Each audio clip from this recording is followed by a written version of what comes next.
மக்களுக்கு சரியான ஒரு சேவை ஆற்றுவதற்காக இவர் வந்திருக்கின்றார். ஆனால் இவருக்கு இடம் அளிக்கிறார்கள் இல்லை. இவர் என்ன சொன்னால் ஒவ்வொரு உண்மையும் போட்டு உடைக்கிறபடினால் இவரை இன்று நாங்கள் இடமாற்றிய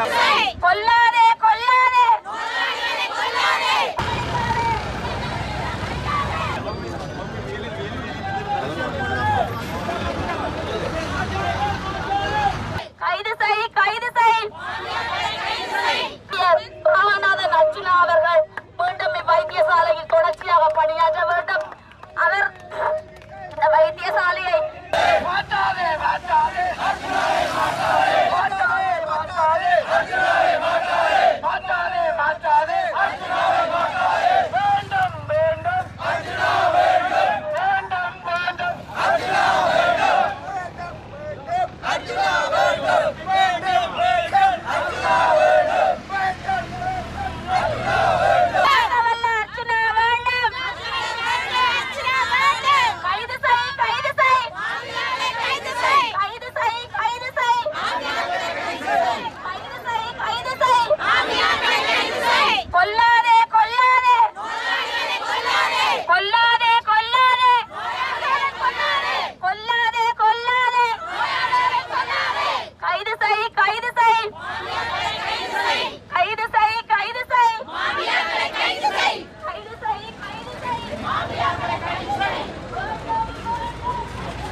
நம்பர் வாங்கினீங்களா?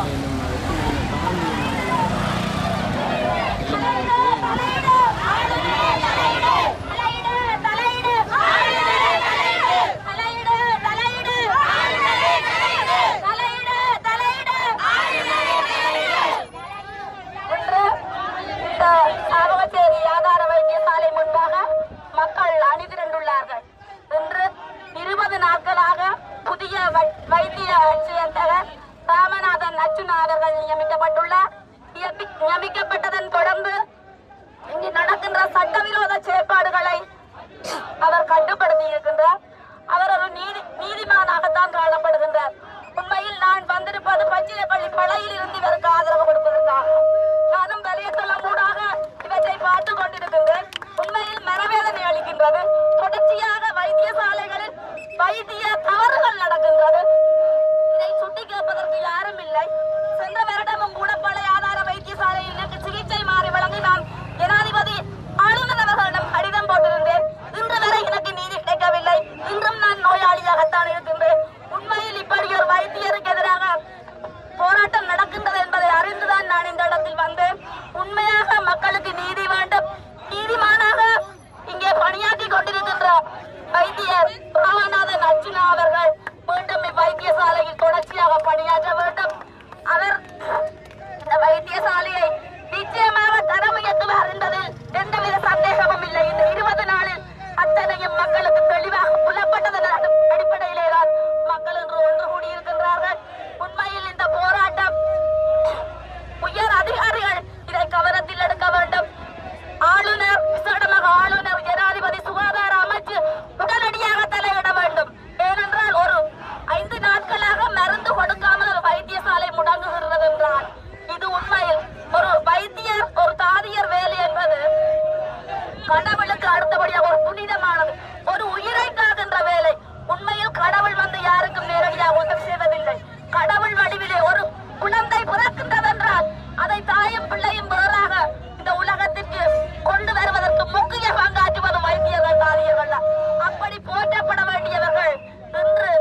வைத்தியர் ராமநாதன் அர்ஜுனா என்பவர் ஒரு வைத்தியர். ஒரு தொழிற்சங்க போராட்டத்துக்கு இதுக்கும் சம்பந்தமே இல்லை. ஒரு வைத்தியருக்கு எதிராக ஒரு வைத்திய துறையில் இருப்பவர்களே தொழிற்சங்க போராட்டத்தை ஏற்படுத்தி இருக்கின்றார்கள். இது ஒரு கேவலமான சாதாரண ஒரு மனிதராக எங்களுக்கே ஒரு அசிங்கமாக இருக்கிறது. இது என்னவென்று எனக்கு புரியவில்லை. நாட்டில் நடக்கின்ற இப்படியான அநீதிகளை, சட்டவிரோத செயல்பாடுகளை கட்டுப்படுத்தக்கூடிய நீதிமன்றங்கள் எங்களுக்கு வேண்டும். அப்படியாக நாங்கள் பார்க்கின்ற ஒருவர் தான் ராமநாதன் அர்ஜுனா. நிச்சயமாக மக்களின் கோரிக்கைக்கு நாங்கள் ஆளுநர்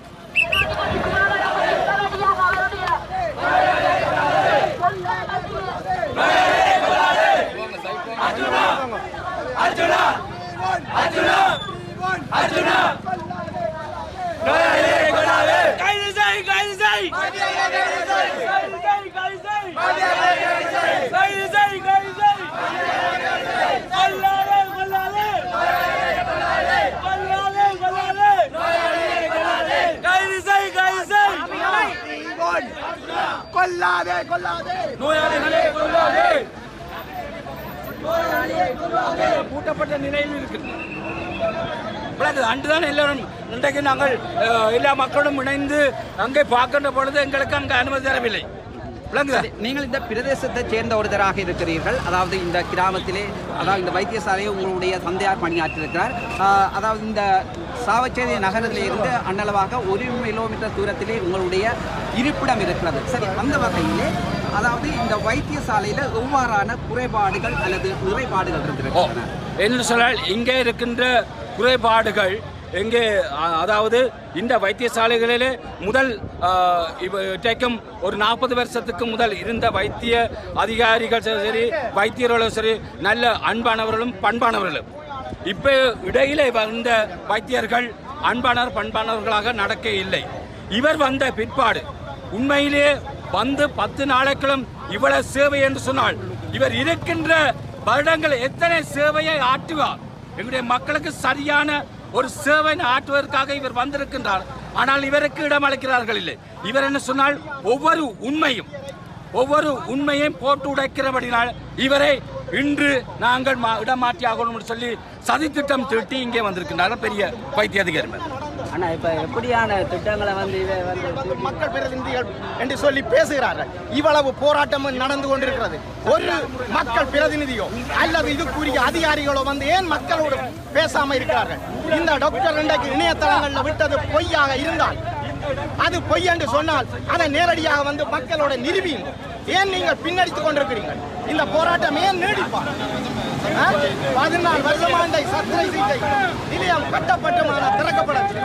இங்க வந்தால் எக்ஸ்ரே எடுக்கப்படுவதில்லை. என்னென்று கேட்டால் எக்ஸ்ரே மிஷின் பழுது. ஆனால் மக்கள் யாழ்ப்பாணம் அனுப்பப்படுகிறார்கள் அல்லது பிரைவேட்டுக்கு அனுப்பப்படுகிறார்கள். ஏன் இந்த நிலை இதுகள் நடைபெறக்கூடாது என்றதுதான் இந்த மக்களின் நிலை. இது தொடரக்கூடாதுன்றதுதான் எங்களுடைய போராட்டம். இன்றைக்கு எத்தனை ஏழை மக்கள் எங்க போறார்? இன்றைக்கு உடனடியாக பிளட் சோதிக்கணும், யூரின் சோதிக்கணும் என்றவுடனே முன்னால உள்ள தனியார் வைத்தியசாலைகளில் அனுப்பப்படுகிறது. ஏன் அது இயங்கவில்லை? இவர் வரவில்லை. இதுதான் நடந்தது.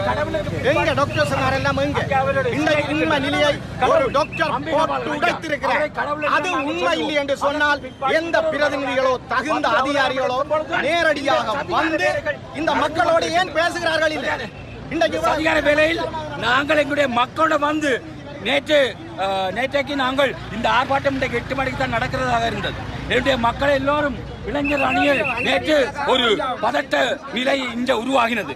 பதட்ட நிலை, அதாவது அர்ஜுனனை கைது செய்வதற்கு உரிய அதிகாரிகள், அதாவது போலீஸ் உத்தியோகத்தர்கள் வந்திருக்கின்றார்கள். உடனடியாக எங்களுக்கு தகவல் வழங்கப்பட்டது. நான் வேற உடுப்புடன் வந்து இன்றைக்கு நித்திர கூட இல்லை, அர்ஜுனனுக்காக அவனை காப்பாற்ற முடியும் என்று அப்படி ஒவ்வொரு விடயத்தையும் சரியான வெறி கல்லுகளாலே எறிந்து உண்மையை போட்டு உடைத்த ஒருவர்.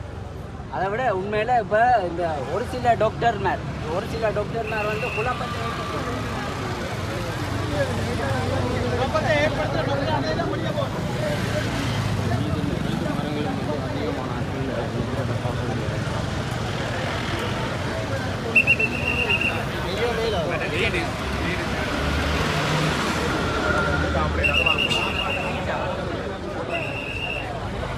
வேண்டும்